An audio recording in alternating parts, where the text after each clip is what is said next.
Baldur's Gate 3, the new game by Larian Studios, early access has just launched, and they were nice enough to send me a key so I could start getting my hands on it and seeing how the game is from a first-person perspective. So in this video today, I want to discuss early access and quickly go over whether or not you should play it now or wait till it's a little bit more fleshed out. If this is your first time on my channel, the way I like to do these videos is front loading the information, telling you whether or not you should pass or play, and then using the rest of the video to kind of substantiate what I'm talking about or explain further. So, in my opinion, right now, you can absolutely pass on playing the game. I think the game's amazing. I think it's got a lot of really cool, badass features to it, and it's going to be incredible. But right now, as it currently stands, and Larian is totally upfront with this. They are not trying to say, hey, we're going to trick you and pull you into it. There are multiple warnings that tell you when you boot the game up, before you purchase it, when you look at their website, everything that tells you this is a game in very, very, very early access format. There's a lot to come, and not even all the classes and races or even subclasses are in the game. So if you understand that, then you're totally able to play it. But if you're just kind of looking to get the Baldur's Gate experience and jump into a brand new RPG, the Baldur's Gate Early Access is very limited. You're limited to Act 1 and Level 4, which is, I think I've read somewhere around 20 some odd hours of play. I actually have not gotten very far. I want to preserve the experience for myself, so I have decided to kind of shelf playing Early Access. But my goal with this type of video is to give you guys an update every month or series of months from now to see if it's worth jumping into.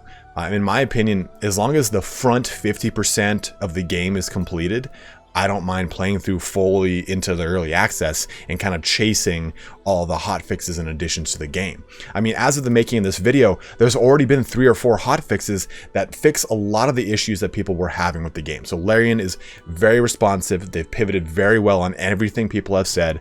But if you just wanted a real quick opinion on whether or not you should bother playing the early access as of today, October 10th, 2020, that was your hard and fast opinion. It's been 2 minutes and 26 seconds. You can close the video down and just go about the rest of your day, and hopefully you got the information you needed. If you are going to leave, please go ahead and leave a comment or a subscribe. It does really help me out a ton for the YouTube algorithm. I can't express enough how much it helps. But let's get into the game itself now that we've actually loaded in. So if you are familiar with Divinity Original Sin 1 and 2, you know that they made leaps and bounds jumping from Divinity Original Sin 1 into 2. Well, Baldur's Gate 3 plays upon a lot of the base game of Divinity Original Sin 2. You can see some very similar UI elements in even just the icons or the text or the way you interact with the world, but this is obviously its own game, and it's taken a lot of things in a really cool creative direction. Just the way your character moves around the map and how he kind of will sway to the left or right as he pivots left or right in the direction of movement is really cool and a really nice kind of touch graphically. The game feels very alive, and I really enjoy that. I feel like I'm actually going through a very custom module, well, it's what the hell Baldur's Gate is, and going through this really cool original D&D experience. And you get that even further expanded in the buttons at the bottom of the screen, because you've got your, I guess you could essentially call them your action buttons as they pertain to combat in the far left panel, where you can switch between melee or ranged or one-handed or dual wield. And don't worry, from what you're watching right now, this is a spoiler-free video in the sense that this is the same amount of content you have probably already seen. I bypassed anything that was pivotal to the story, and there are no cinematics. In fact, we stop before you actually get to the helm where the story progresses. So if you are worried about spoilers and you've been following the game, you'll see just about as much as you have already seen, so don't worry. But outside of those combat buttons, you also get action buttons, such as the ability to dash, to hide, to shove things, to jump, and it allows you to kind of interact and manipulate the game world in a very interesting way. And it's a way I really appreciate, and probably something that Divinity Original Sin 2 lacked outside of the obvious need for maybe a teleport scroll or gloves or spell altogether. So you do also, and this is a really cool portion here with the dice roll, the actual physical dice roll, where you get to see, okay, you need to get this target, you get the roll, and there's your success chance. Now, I have rolled a natural 1 and a natural 20 in this, and I have not seen any difference in reaction, and maybe that's something to come, or maybe this is just simply the prologue and it's always going to be the same format.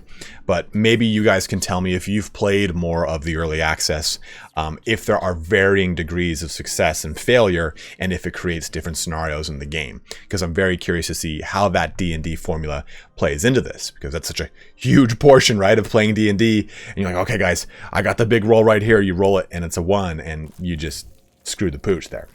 Speaking of pooch, look at that disgusting creature.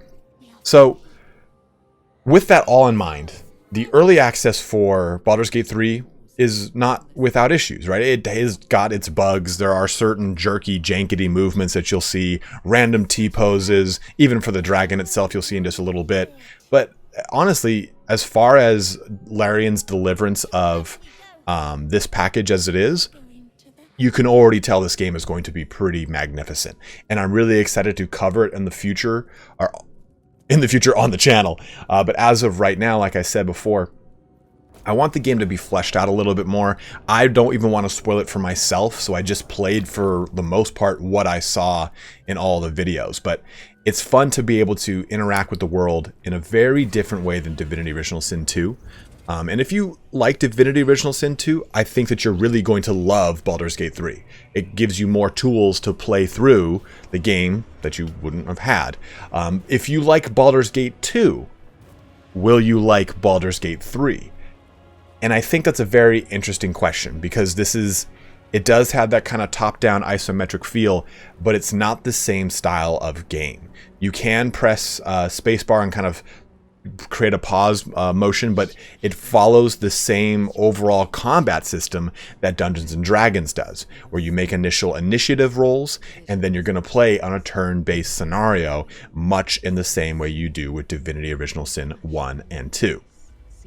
So if you're not enthused with that, this is going to be a departure for you from the typical format of how Baldur's Gate 1 and 2 played. But man, look how, like, the way that the conversations are done are so cinematic, and the way that the characters interact and they talk to you is just beautiful. It's a work of art. But as we kind of progress a little bit further into this here, you'll be able to see some combat right after this conversation. And I'm excited for a lot of the future classes that are going to be added to the game.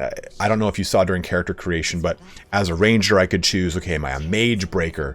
Am I a ranger knight? To give myself additional coloring into how I play my ranger in specific, which I really enjoy. I'm stoked to play a bard. That's the class that I want to play. And when I saw that that wasn't one of the early access out of the gate classes, I said, okay, I'm going to wait, because I want my experience to be from the bard perspective.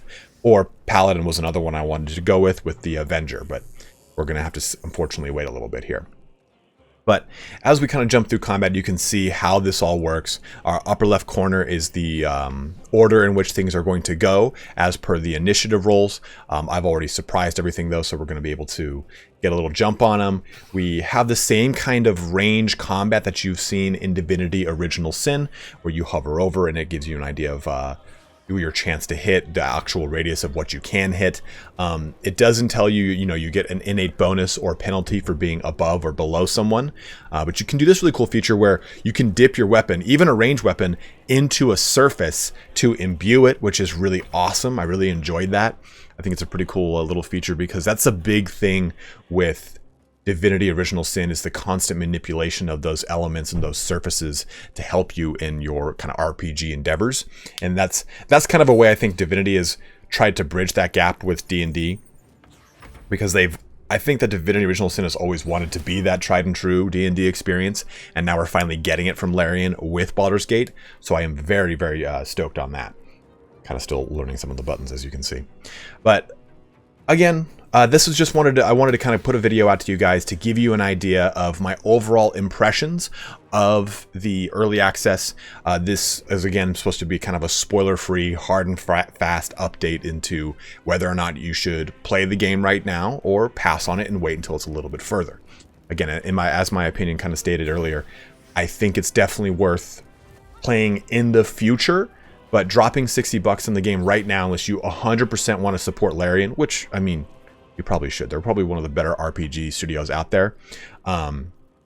Is not going to be 100% worth it. Much in like, if we compare early access of Mountain Blade 2 Bannerlord, which we cover on the channel a ton, and this, Mountain Blade Bannerlord is still more of a complete game, missing a lot of important elements, obviously, than this, because the game is deliberately released as a portion incomplete. They set out right, like, hey, this is only going to be these things, and we will add them throughout the year or so of early access. I believe what I read was early access will be up to a year long before they finally release the game in its entirety.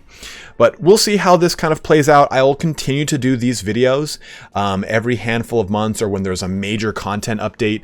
I probably won't jump into the game to take a look at where those major content updates are. I'll probably use whatever marketing or whatever content that Larian releases so I can leverage that and not provide any spoilers, unless it's of course something like in the character creation where I can say, hey, now they've added paladins and bards and here you can see them now in the character creation screen. I want to try to do these with as few spoilers as possible, so for those of you that are truly waiting for the 100% complete game, you can at least be able to track the progress of what has come into the game and where, and how much time it's had some hands-on testing, quote unquote, as it were.